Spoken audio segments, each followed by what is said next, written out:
eu sou Grazi Fink, seja muito bem-vindo ao Época em Cena e hoje eu vim trazer uma indicação e também as minhas impressões sobre a adaptação à Última Carta de Amor, disponível na Netflix. Tá aí um filme bem romântico que se passa em dois períodos diferentes que se conectam por meio de cartas de amor. Mas antes de mergulhar nesse vídeo, confira se você realmente está inscrito no canal e se você está chegando agora, inscreva-se, porque assim você ajuda muito o Época em Cena a crescer. A Última Carta de Amor se passa em dois períodos de tempo por meio de duas histórias entrelaçadas. A conexão entre os períodos que transita entre o atual e a década de 1960 está em cartas que abordam o amor proibido. Essa história é baseada no romance homônimo de Jojo Moyes, que é também autora de Como Eu Era Antes de Você, outra obra que já foi também adaptada para as telas. O filme começa com a história de Jennifer em Londres, 1965, uma jovem riquíssima que sofreu um acidente, comprometendo assim a sua memória. Mesmo não lembrando de muitas coisas, ela logo percebe que está faltando algo em sua vida. É uma personagem que sente um vazio em meio ao luxo e riqueza. E ela percebe que algo muito importante estava ali antes do acidente, mas não está mais. Em seguida, somos levados a Londres atual, onde conhecemos a jornalista Ellie, uma moça solteira que acabou de sair de um longo relacionamento. Ela vai até o arquivo de seu trabalho para efetuar algumas pesquisas e lá ela se depara com uma carta perdida, repleta de sentimento e romantismo. E é claro que a carta desperta a curiosidade da jornalista, que quer conhecer mais sobre aquela história e também identificar o casal de amantes, já que as cartas são assinadas com iniciais, como JS e B, e até mesmo com apelido, como no caso de Boots. E com a ajuda do arquivista Rory, a Ellie consegue encontrar mais cartas e começa a desvendar o mistério por trás daquela história de amor.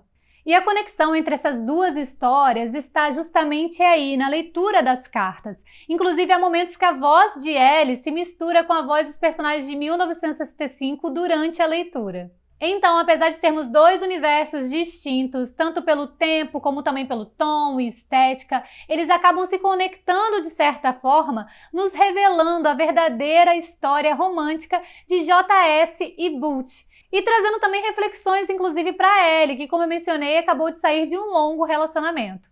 As palavras das cartas são carregadas de amor e sinceridade e impressionam bastante tanto o arquivista como a jornalista, que inclusive fazem algumas comparações com os relacionamentos atuais, que são presos a mensagens instantâneas, muitas vezes frias e até mesmo sem obter respostas ou retorno. Um ponto que eu adorei foi como o filme instiga a curiosidade dentro desses dois tempos. Ao mesmo tempo que eu estava empolgada para que Ellie encontrasse mais cartas, eu também queria voltar ao tempo para acompanhar Jennifer resgatando os fragmentos de sua memória e poder entender o que aconteceu antes do acidente. Afinal, ela não se lembra de nada, até o momento que ela encontra uma carta dentro de um livro em sua biblioteca. E assim, por meio de flashbacks e leituras das cartas, conhecemos a sua história de amor. E essa é a parte que eu achei mais legal do filme, porque temos um passado sendo lembrado duas vezes por meio das mesmas cartas em tempos diferentes. Confesso que no início a história de Jennifer me lembrou o filme Antes de Dormir, com a Nicole Kidman, que fala sobre uma mulher que também perde a memória.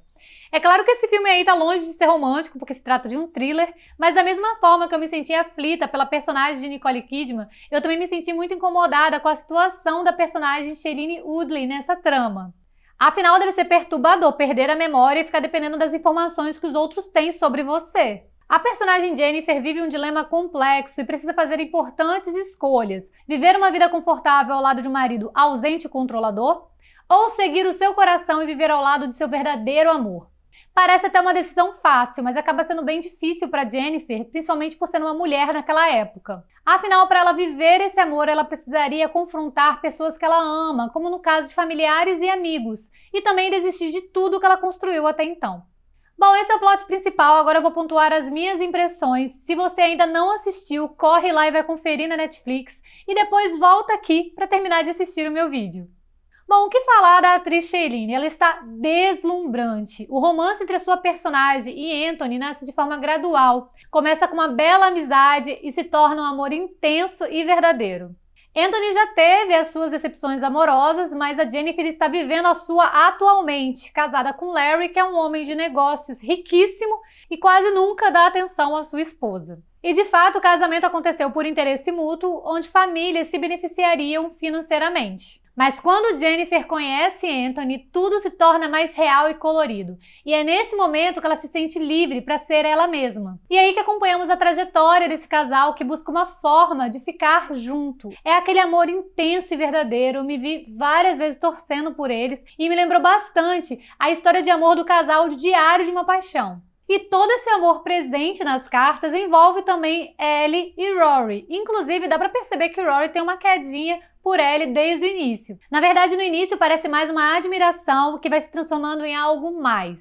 E é uma pena que a história e romance desse casal fique em segundo plano, faltando aí algumas camadas e se tornando um pouco superficial. Mas não se enganem, tá? Porque os atores foram ótimos e renderam muitas cenas divertidas e fofas. E eu acredito que essa falta de profundidade está mais no roteiro. Então eu acho que os atores fizeram muito com pouco que eles tiveram em mãos para desenvolver esses personagens.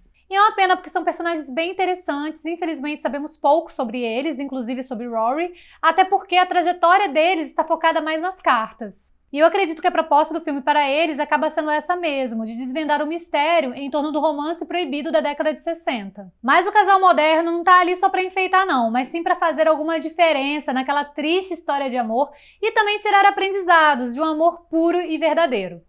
E apesar de ter amado as atuações e também a história, eu achei que faltou um pouco de motivação na personagem Ellie. O motivo dela ir atrás das cartas me pareceu um pouco fraco. Além de ela ser jornalista e estar curiosa para saber sobre a história, me pareceu que ela poderia estar indo atrás das cartas porque ela passou por um relacionamento conturbado e ali ela via uma esperança no amor. Porém, se essa foi a motivação interna da personagem, acabou sendo transmitida nas telas de forma bem superficial, como eu já mencionei anteriormente. Outro ponto que me incomodou é que temos pouca informação visual sobre os personagens masculinos. Até porque sabemos pouco, tanto sobre Anthony como Rory. Tudo que sabemos sobre eles é relatado por eles mesmos. E isso traz um pouco de distanciamento entre o espectador e esses personagens. Mas apesar desses poréns, é um filme muito gostoso de assistir. E eu acho que se eles mergulhassem mais e ficassem menos na superfície, deixaria a história ainda mais envolvente. O filme traz referências de outras obras, como a citação do livro A Farewell to Arms, de Ernest Hemingway, romance da década de 1920 sobre uma trágica paixão entre um tenente norte-americano e uma enfermeira inglesa. A outra referência é o romance Scoop, de Evelyn Waugh, da década de 1930, de onde Jennifer apelida Anthony como o personagem William Booth do romance. E há também alusões a filmes, como Tarde Demais para Esquecer, de 1957, e em alguns momentos eu me lembrei de Grace, de Mônaco. E eu não posso deixar de destacar os figurinos e maquiagem da década de 1960. Percebe-se todo o cuidado com a escolha da paleta de cores. Há uma combinação linda entre os figurinos e o cenário. Além disso, nós temos uma bela trilha sonora que combina muito bem com a narrativa e estética do filme.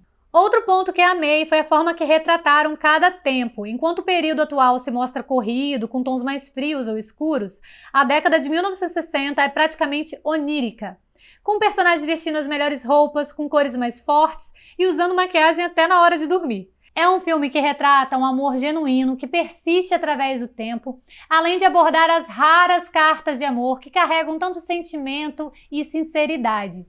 E o filme nos mostra que após enviadas, as cartas não podem ser apagadas. Diferente das mensagens instantâneas, elas se tornam verdadeiras memórias.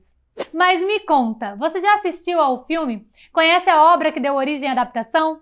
Se você gostou do vídeo, deixe seu like, compartilha e inscreva-se para acompanhar todas as novidades, curiosidades e dicas de filmes, séries e livros. Eu fico por aqui, um grande beijo e até o próximo vídeo!